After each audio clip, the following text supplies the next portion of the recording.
Bismillahirrahmanirrahim. Elhamdülillah ve salatu vesselamu ala Resulillah amma ba'd. Adam balası bu dünyada bilesler жалгыз yaşabayız. Baribir aylana tegerегибизде adamlar yaşayıp kuğan uruq bolat. Oşondoy ele adam balasının dagы bir özgöçölügü özüne bir dost tandayt da жашоодо. Bir dost bolat, sırdaşat, kıyınçılıkta birbirine jardamdaşat. Bul şariatta dagы bar nerse. Bul adatta dagы bar. Murdatan ele elibizde bul nerse bar. Dostun menen sırыңды bölüşөsүң. Oşogo Peygamberimiz sallallahu aleyhi ve sellem kelip bizge kanday dost tandaş gerek, dostluk muamele kanday boluş gerek. Oşonu aytıp үйrөткөн da. Maselede oru birbiribizге жукпайт da. Oru жукпайт. Biz menen çogуу жүргөн adam orup kaldı go, anda kanday bol dese, жок, ага Аллах Таала өзүнчө берди агачы. Oru жукту dese, bir жолу sahabalardan birөөсү келип Peygamberimiz aytат da, menin ошол төөлөрүмө котур болот го, кытышкак болушуна жара чыгып атат, бири-бирине жугуп атат, Алланын эсимине кылайын деп айтканда жуккан эмес. Эгерде жуккан болсо, ошол ооруп аткан төөгө каяктан жукту? Анан мурдагысыга. Ошентип биринчи ооруп калганга каяктан жуктанан дейт. Биринчи жолу ооруганга Алла берди да. Анан кийинкилерге дагы Аллах Таала өзү берет ал. Бирок Oru jukpagаны менен bir nerse jugат да, sıfat jugат. Misal üçün adam koy baksa, koydun jönököylük sıfatı jugат. Töö bakkan bolsa, töөнүн kekçil деген sıfatı jugат. At bakkan bolsa, attın özünü götörүү, özünün bir batır sezүү, ушундай bir sıfattары jugат. Oşol üçün Peygamberimiz sallallahu aleyhi ve sellem bir hadiste aytat. Al mar'u ala dini halilihi. Adam özünün dosunun dininde bolot. Falyanzur biman yuhalil. Kim menen dostlaşıp atkanını karap görsün deydi. Dosunuz kim bolsa siz oşo dosunuzun dininde bolosuz deydi. Al dosunuzun түшүнүгүндө bolosuz. Eger dosunuz alım bolsa, dinçil bolsa, takva bolsa, oşol sıfat sizge de ötөt. Sizde de oşo payda bolot.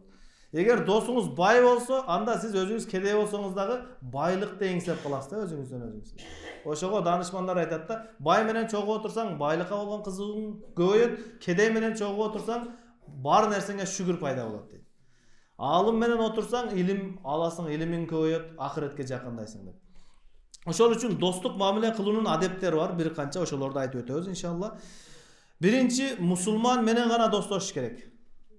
Peygamberimiz sallallahu aleyhi ve sellem bir hadiste aytat, la tusahib illa mu'minen, sen momun menen gana şerik bol, momun musulman adamlar menen gana birge жүрgүндө. Себеби жанагы айткандай сыпаттар жугат. Бизде мындай туура эмес түшүнүгү бар да, бул деле Кудай дейт го деп башка диндеги адамдар менен достошуп алабыз. Анан же сиз жакшы бир ыйманыңыз бекем эме болсоңуз, ал адамды мусулманчылыкка таасирлентип алып келишиңиз мүмкүн. Эгерде өзүңүз мусулманчылыктан толук кабарыңыз жок, ыйманыңыз алсызыраак болсо, наркы адамдын динине өтүп кетүү, таасирленип калуу коркунучу бар да. Ошол үчүн Аллах Таала Кур'ан-ы Каримде ыймансыздар менен достошуудан тыйган. Ошо достошпойбуз алар менен.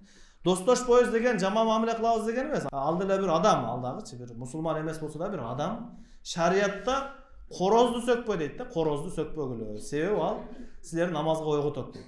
Musulman emes bolsa dagı bir adam, meyli al jööt bolsun, Hristiyan bolsun, bir kim bolsa dagı jaman mamile kılbayбыз аларга.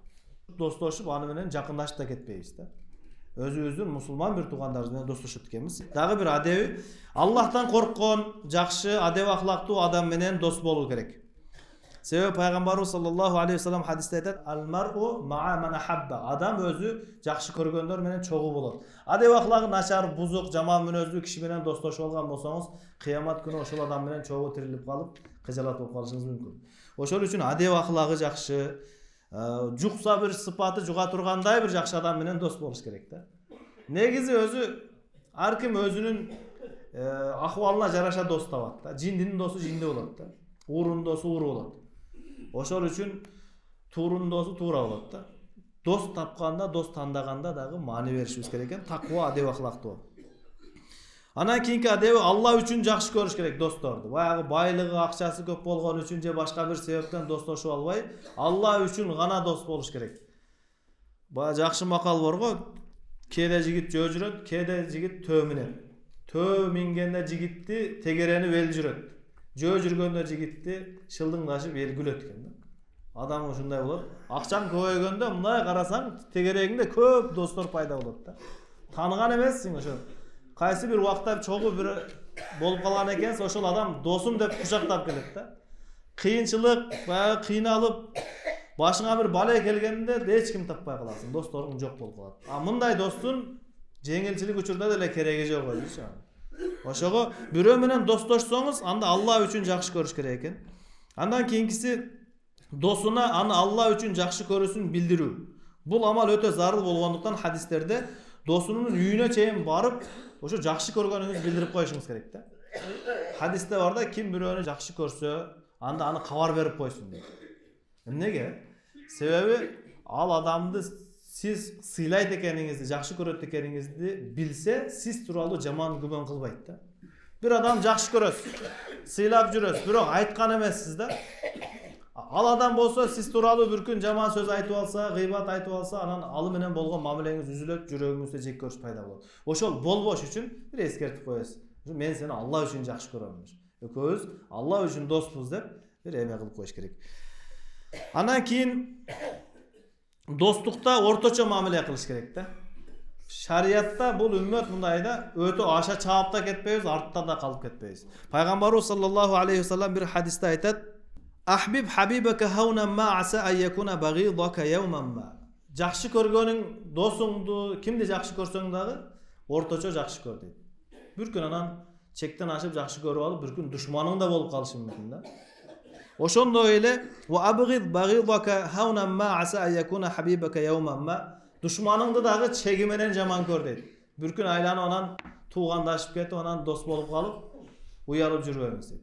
Ал дегени дос болсоң, орточо дос бол. Анан айтышпай турган бир сырдын баарын калтырбай, бардык нерсеңизди айтып салдыңыз анан. Бир күн эле уруша кетип, же душман болуп калсаң, өзүңө кыйын болот да. Же бирөө менен душмансың, өтө эле катуу душман болуп алба. Анда эртең чогуу анан бир күн дос болуп калып, чогуу бир мамилелеш болуп калсак, анда кыжалат болуп калабыз, уялып калабыз. Ошого орточолук керек экен. Андан кийин достук мамилени ар дайым сактоо. Ар дайым досуңуз менен ошол мамиледе, сүйлөшүүдө, бири-бирибиз менен катташууда болуп турушубуз керек. Себеби унутуп калганда, убакыт созулуп кеткенде достук мамилелерге алсыздык келип калышы мүмкүн. Андан кийинкиси болсо жасалмасыз мамиле кылыш керек экен. Жасалмасыз мамиле. Аркасынан башкача сөз сүйлөп, анан алдына келгенде башкача болуп алса, бул достук эмес болчу. Ушунан улам адамдар кыйналат да, бирөөнү дос таба албайт да. Эмнеге? Жаныңызды аябай жакшы сүйлөйт. Машалла, мактайт сизди, урматтайт, сыйлайт, туруп кеткениңизден кийин эле аркадан гыйбатты эме кылат да. Азыр ушундай 2-3 адам отуруп калса дагы, бир дос туруп кетсе, темада ошол дос болот да. О, кара туруп кетип калды. Кичине отурсам эмне болот эле биз менен? Кичине өзгөрүп калган, ошо акча көбөйүп калганбы деп, анан ал адамды гыйбат кылып баштайт да. Эки адамдын ортосунда мамиле качан бузулат десе, гыйбаттын таасири экен да бул. Бирөө менен жакшы эле мамиледе болчусуз. Ал сиздин үй бүлөңүздүн бир мүчөсү, ал досуңузбу кыскасы, кээде келишпестик болуп кетет. Же эчтеке кылбасаңыз дагы тиги адам сизди жаман көрө берет да. Качан ал тууралуу гыйбат кылганыңызда, Маулана Юсуф рахматуллахи айтат, бирөөнү гыйбат кылсаң, ошол гыйбатыңдын дүйнөдөгү таасири Аллах Таала тиги гыйбат кылып койгон кишиңиздин жүрөгүнө сизге болгон жек көрүнүш салып коет экен да. Не кылсаңыз да жакпай сагат, жакшылык кылсаңыз. Анан кыжалат болуп жүрө бересиз, мен не кылдым сага депчи. Не кылганыңызды ал жокто кылгансыз да, билбейт ал делечи. Гыйбат кылса ушундай зыян. Ошол үчүн жасалмасыз мамиле кылабыз, ачык, туура, жакшы мамиле кыла беребиз. Андан кийинки досчулуктун дагы бир адептеринен бириси кылган катачылыктарына, түшүнбөстүктөрүнө көз жумуп коюш керек да. Эми дос болгондон кийин, адам пенде болгонубуздан кийин кээде ката кетип калат, кээде ашыкча кылып беребиз, кээде кылыш керек болгон ишти кылбай коебуз. Мына ушул учурларда досуңуз ушундай мамиле жасап койсо, көз жумуп кое бериңиз. Идеальный адам таппайсыз азыр бүгүнкү күндөчү. Бир адам өмүр бою үйлөнбөй өтүптүр да. Аксакал үйлөнбөптүр.